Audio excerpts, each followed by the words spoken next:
स्वागत है आपका ईटी नाउ स्वदेश में। मैं हूं आपके साथ तृप्ति उपाध्याय और आप देखना शुरू कर चुके हैं मिड कैप मसाला। अगले आधे घंटे में हमारा पूरा फोकस मिड कैप शेयरों पर रहेगा। आज कहां पर आपको रणनीति बनानी है और कौन से मिड कैप शेयरों में आज आपको एक्शन देखने को मिल सकता है। मिड कैप में जहां एक्शन आज दिख रहा है उसकी बात कर लेते हैं। तो मिड कैप टॉप 3 धमाकेदार एक्शन में आज आपको दिख रहे हैं। सबसे पहले बात करेंगे पेट्रोनेट एलएनजी की। यहाँ पर एक खबर आई थी जिसके चलते आज हम देख रहे हैं शेयर में अच्छी तेजी नजर आ रही है। ओएनजी के साथ एनर्जी स्टोरेज का करार इन्होंने किया है। आईटी शेयरों में आज देखिए रफ्तार है। रुपए के रिकॉर्ड गिरावट का फायदा यहाँ पर आईटी शेयरों को मिलता हुआ साफ साफ तौर पर नजर आ रहा है। हिंदुस्तान कॉपर रिकॉर्ड हाई पर है क्योंकि कॉपर की जो कीमतें हैं वो भी रिकॉर्ड हाई पर पहुंच गई है। इस तेजी के कारण हिंद कॉपर आज रिकॉर्ड स्तर पर कारोबार करता हुआ नजर आ रहा है। चलिए शो को आगे बढ़ाते हैं और इस वक्त आज हमारे मेहमान के तौर पर एलकेपी सिक्योरिटीज से रूपक डे हमारे साथ जुड़ चुके हैं। रूपक जी, बहुत बहुत स्वागत है आपका ईटी नाउ स्वदेश पर मिड कैप मसाला में। मैं तृप्ति आपसे बात कर रही हूँ। सबसे पहले एक बाजार का चेक ले लेते हैं। देखिए अब दिन के ऊपरी स्तर पर बाजार यहाँ पर कारोबार करता हुआ नजर आ रहा है। निफ्टी में करीब 102 अंकों की तेजी के साथ 26,086 के लेवल पर कारोबार कर रहा है। वहीं बैंक निफ्टी में करीब 160 अंकों से ज्यादा की तेजी है। 59,511 के लेवल पर बैंक निफ्टी भी यहाँ पर कारोबार करता हुआ नजर आ रहा है। बाजार पर क्या राय होगी आपकी इस रिकॉर्ड तेजी के बाद? गुड मॉर्निंग तृप्ति। तो देखिए कल जो निफ्टी में सेक्शन आया था उसके बाद टुवर्ड्स द एंड निफ्टी थोड़ा ऊपर जाके बंद दिया और 21 ईएमए के ऊपर फ्लोट किया टुवर्ड्स द एंड। तो क्लोजिंग हुआ 21 ईएमए के ऊपर। तो फिलहाल तो नेगेटिविटी को एक बार बचा लिया, बहुत बड़ा नेगेटिविटी को बचा लिया एक बार के लिए। बैंक निफ्टी की बात करें तो बैंक निफ्टी राइजिंग जो चैनल के अंदर चल रहा था उसका ब्रेकडाउन आया था इंट्राडे बेसिस पे, बट क्लोजिंग चैनल के अंदर आया। तो निफ्टी बैंक निफ्टी एक बार के लिए बहुत बड़ा नेगेटिविटी से खुद को बचा लिया। तो सेंटीमेंट अभी for the time being positive है। मैं एक्सपेक्ट नहीं कर रहा हूँ कि कंप्लीट रिवर्सल आए before any rate announcement tomorrow. जो कल का जो रेट अनाउंसमेंट होने वाला है उसके बाद ही कुछ निफ्टी बैंक निफ्टी में डायरेक्शनल मूव आ सकता है। बट फिलहाल मुझे लगता है एक दायरे में ट्रेड करना चाहिए। निफ्टी के लिए मैं बताना चाहूंगा रेंज 26,000 और 26,150, 26,200। बैंक निफ्टी के लिए रेंज रहेगा 59,300 से लेके 60,000 तक।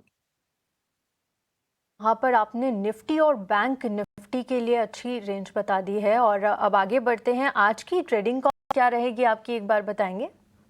ट्रेडिंग कॉल्स में रहेगा, एक तो रहेगा नेशनल एल्यूमिनियम मेटल्स में। मुझे लगता है शॉर्ट टर्म के लिए पॉजिटिविटी रहेगा। तो मेटल पैक में से नेशनल एल्यूमिनियम अच्छा लग रहा है मुझे। अराउंड 269 ट्रेड करते हुए दिखाई दे रहा है प्रीवियस स्विंग हाई के ऊपर। तो मुझे लगता है यहाँ से बाय करके चलना होगा फॉर टारगेट ऑफ 286 और नीचे एक स्टॉप लॉस डालना होगा 257 पे। दूसरा पीक मेरा है आईटी पैक से। आईटी पैक को अभी हम अवॉइड नहीं कर सकते क्योंकि significant positive momentum IT space में दिख रहा है। तो विप्रो पिक किया मैंने। एक तो लॉन्ग एक कंसोलिडेशन चल रहा था लास्ट 3 महीनों का, उस 3 महीने का कंसोलिडेशन को ब्रेकआउट दिया और उसके बाद 9 महीना का पीरियड तक 200 डेज मूविंग एवरेज के नीचे ट्रेड करते हुए दिखाई दे रहा था। अब पहली बार आज का दिन 200 डेज मूविंग एवरेज को रिक्लेम किया विप्रो। तो मुझे यहाँ से पॉजिटिव लग रहा है स्टॉक। यहाँ से अराउंड 257 चल रहा है, बाई करके चलना होगा फॉर अ टारगेट ऑफ 276 और नीचे एक स्टॉप लॉस मेंटेन करना होगा 247 का। ओके, यहाँ पर आपने दो में खरीदारी की राय दी है। 2 शेयर्स यहाँ पर सुझाए हैं। सबसे पहले नेशनल एल्यूमिनियम यहाँ पर आपने दिया है, नैल्को पर राय है 268 पर आपको ये बाय करना है। स्टॉप लॉस लगाना है 257 का और इसमें आपको टारगेट्स 286 तक के मिल सकते हैं। विप्रो पर आईटी जो शेयर्स अभी अच्छे खासे दौड़ रहे हैं वहाँ पर विप्रो रूपक जी की पसंद है। यहाँ पर 255 से 260 के बीच आपको खरीदारी करना है। एसएल आपको मेंटेन करना होगा 247 का और टारगेट्स 276 तक के आपको विप्रो में भी मिल सकते हैं। चलिए अब रुक कर लेते हैं मिड कैप में आज तेजी वाले शेयर्स कौन से हैं। तो उनमें सबसे पहला जो नाम आ रहा है वो है पेट्रोनेट एलएनजी का। ओएनजीसी के साथ इन्होंने ईथेन अनलोडिंग और स्टोरेज के लिए एक करार किया है। 15 साल का ये करार है। पेट्रोनेट में आज शानदार रैली नजर आ रही है। जिसके चलते देखिए अगर पेट्रोनेट की बात करें तो आज के सत्र में अच्छी रैली पेट्रोनेट दिखा रहा है। क्या राय होगी सर आपकी पेट्रोनेट को लेकर, और भी सारे स्टॉक से जिन पर चर्चा करेंगे, लेकिन पहले पेट्रोनेट पर अपनी राय रखिए। ये देखिए, पेट्रोनेट का एक कंसोलिडेशन फेज चल रहा था पिछले 1-2 महीना से, बट वो आज एक विद लार्ज वॉल्यूम एक ब्रेकआउट आया उस प्रीवियस कंसोलिडेशन का, और इम्पोर्टेंट मूविंग एवरेज के ऊपर आ गया, तो स्टॉक में मोमेंटम वापस आया, इंटरेस्ट वापस आया स्टॉक के अंदर। तो यहाँ से एक सिग्निफिकेंट रैली दिख सकता है टुवर्ड्स 290 295 शॉर्ट टर्म के लिए, और नीचे एक स्टॉप लॉस डेफिनेटली मेंटेन करना है। 273 का एक स्टॉप लॉस लेवल रहेगा, उसके नीचे स्टॉक वापस एक बार वीकनेस में आ जाएगा। पर आपको लेवल्स बता दिए हैं, एक स्टॉप लॉस भी आपको मेंटेन करना है, जिसका सर आपको अभी अभी रूपक जी ने बताया। यस बैंक की बात कर लेते हैं। देखिए यहाँ पर भी अच्छी तेजी आज देखने को मिल रही है। करीब आज के सत्र में 2% की तेजी के साथ कारोबार करता हुआ यस बैंक नजर आ रहा है। यस बैंक के फंडामेंटल्स भी बताइएगा किस तरह के नजर आ रहे हैं, और चार्ट्स क्या कहते हैं यस बैंक पर। कि मैं फंडामेंटल बता नहीं पाऊंगा, I am not the right person to talk on fundamental, but मुझे लगता है कि टेक्निकल चार्ट पे एक कंसोलिडेशन फेज में 22 रुपया 30 पैसा का सपोर्ट रहेगा। 22 रुपया 30 पैसा नहीं तोड़ पाया, मतलब इसको नीचे नहीं आया, तो सेंटिमेंट पॉजिटिव रहना चाहिए। हायर एंड पे 2350 का रेजिस्टेंस रहेगा, 2350 के ऊपर सिग्निफिकेंट अपसाइड एक्सपेक्टेड है।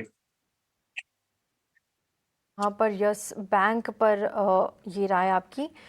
इंडिया सीमेंट को लेकर आते हैं। देखिए इसमें अब मजबूती लौट कर आती हुई नजर आ रही है। सब्सिडियरी कंपनी पीडी एटकॉल इंजीनियरिंग इंडोनेशिया में हिस्सा बेचेगी। पीटी कोरोमंडल इंडोनेशिया और राशि मिनरल सिंगापुर के जरिए ये निवेश है। पीटी एटकोल में हिस्सा बिक्री से कंपनी को करीब 5.4 करोड़ रुपए यहाँ पर मिलने वाले हैं। ट्रांजैक्शंस के बाद पीटी एटकोल कंपनी की सब्सिडियरी नहीं रहेगी। वहीं FY25 में पीटी एटकोल का टर्नओवर में हिस्सा सिर्फ 0.5% था।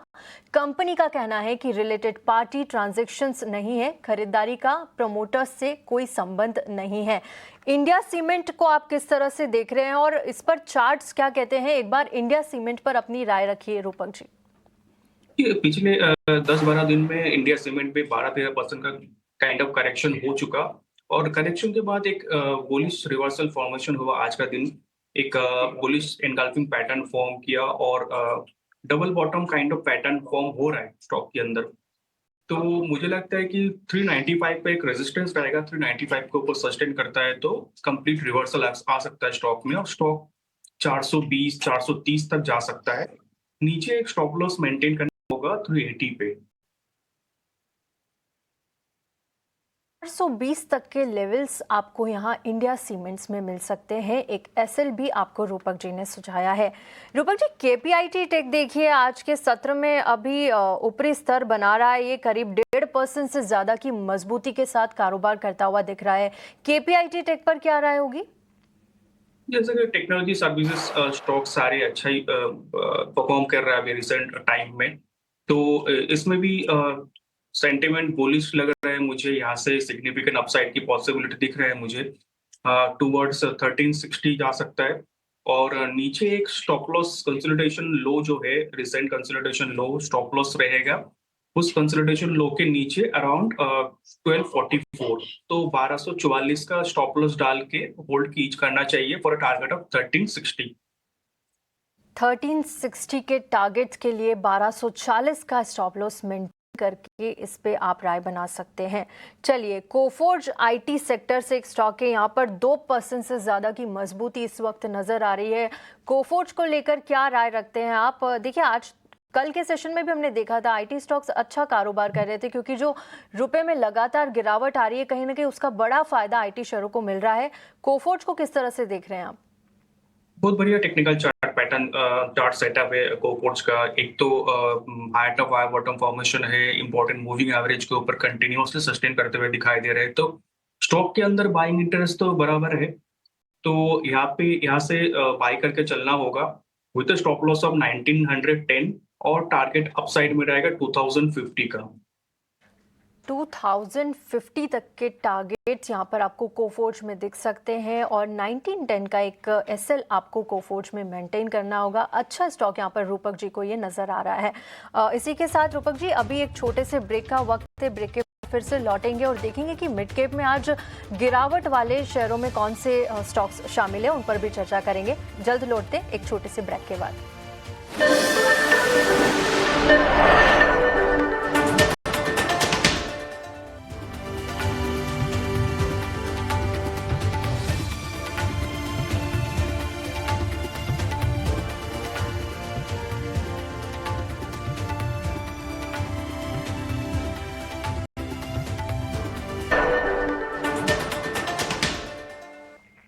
ब्रेक के बाद स्वागत है आपका। मिड कैप मसाला देख रहे हैं आप और चलिए एक नज़र बाजार पर डाल लेते हैं, क्योंकि शानदार तेजी के साथ कारोबार करता हुआ दिन के ऊपरी स्तर पर भी पहुंचा, लेकिन फिलहाल थोड़ी सी गिरावट है। निफ्टी में देखिए 26,085 के लेवल पर कारोबार कर रहा है। करीब 100 अंकों की तेजी यहाँ पर निफ्टी में नजर आ रही है। बैंक निफ्टी की बात करें तो यह 59,500 के करीब बैंक निफ्टी कारोबार करता हुआ, करीब 150 अंकों की तेजी यहाँ पर बैंक निफ्टी में आप देख सकते हैं। इंडिया विक्स देखिए यहाँ पर करीब 2% की कमजोरी नजर आ रही है, मतलब मार्केट में थोड़ी सी स्टेबिलिटी यहाँ पर हम एक्सपेक्ट कर सकते हैं। चलिए आगे बढ़ते हैं और अब वक्त हो गया है हमारे खास सेगमेंट ऑप्शंस के चैंपियन का।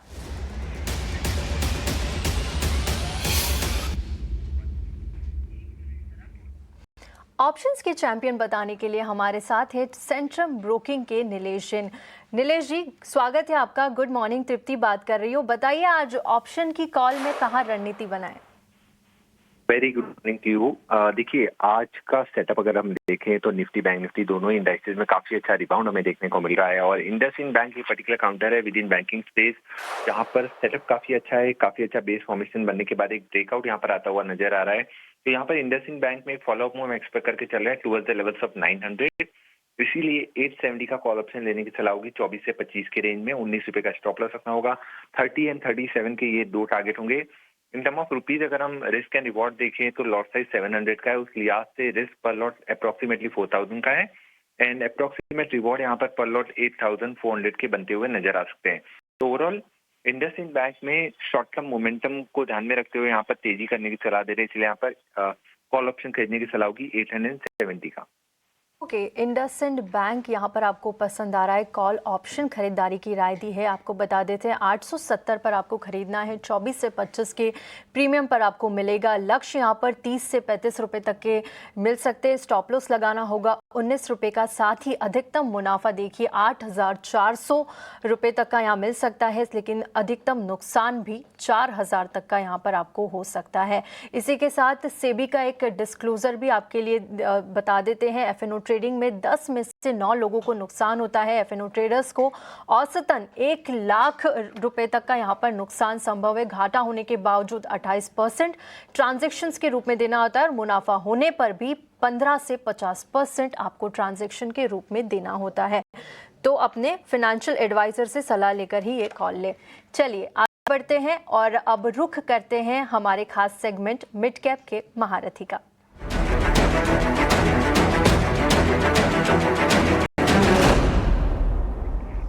मिड कैप महारथी में आज हमारे साथ है जेएम फाइनेंशियल के नीरव वोरा जी। नीरव जी गुड मॉर्निंग, स्वागत है आपका स्वदेश में। बताइए आज कहाँ रखे अपनी नजर? तो आज जो मिड कैप का स्टॉक मैंने पिक किया है वो आईटी स्पेस से है एंड स्टॉक का नाम है एम्फोसिस।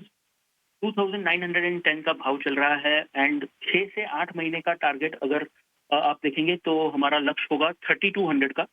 करीबन 10 से 11% का एक अपसाइड हम देख रहे हैं। अब इसके दो कारण है। एक तो जो आंकड़े थे Q2 के वो बहुत ही अच्छे दर्शाए थे। कंपनी ने रेवेन्यू जो ग्रो हुआ था कांस्टेंट करेंसी टर्म्स पे सीक्वेंशियल बेसिस पे 2% का था। हमारा अनुमान था 1% का। तो डेफिनेटली एक अच्छे आंकड़े कंपनी के आए हैं। प्लस जो डील विन मोमेंटम है वो बहुत ही स्ट्रांग लग रहा है। मैनेजमेंट ने भी दर्शाया है कि second half of the year and eventually FY27 में जो डील पाइपलाइन है बहुत ही स्ट्रांग है। हमें लग रहा है कि जो कोफोर्ज और persistent systems mid cap IT space में ट्रेड कर रहे हैं उसके कंपैरिजन में एम्फोसिस करीबन 25 और 40% के डिस्काउंट पे अवेलेबल है with good fundamentals and financials. तो कहीं ना कहीं हमें लग रहा है कि बहुत ही बेहतरीन अपॉर्चुनिटी है। करंट मार्केट प्राइस पे इसको डेफिनेटली बाय करना चाहिए। 6 से 8 महीने का लक्ष्य 3200 का लगा करके आप होल्ड कर सकते हैं। तो यहाँ पर मिड कैप स्पेस में आईटी में देखिए एम्फेसिस पर नीरव जी ने अपनी राय रखी है। 3200 का टारगेट यहाँ पर आपको मिल सकता है और 6 से 8 महीने का यहाँ पर उन्होंने लक्ष्य दिया है। तो अवधि 6 से 8 महीने की रहेगी और लक्ष्य आपको 3200 के मिल सकते हैं। करंट मार्केट प्राइस पर आप इसे खरीद सकते हैं।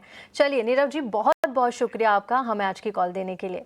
आगे बढ़ते हैं, लेकिन उससे पहले आपको एक ज़रूरी जानकारी दे देते हैं। महीने की शुरुआत में अक्सर बड़े बड़े पैसों के काम होते हैं, जैसे सैलरी आती है, बिल भरने होते हैं, खर्चों की प्लानिंग होती है। लेकिन जिस तरह हम अपने खर्चों की प्लानिंग करते हैं, उसी तरह अपने निवेश की प्लानिंग करना भी उतना ही ज़रूरी है। इसी आदत को बढ़ावा देने के लिए एसबीआई म्यूचुअल फंड और टाइम्स नेटवर्क मिलकर एक राष्ट्रीय इन्वेस्टर अवेयरनेस पहल शुरू कर रहे हैं, जिसका नाम है भारत निवेश बेहतर कल।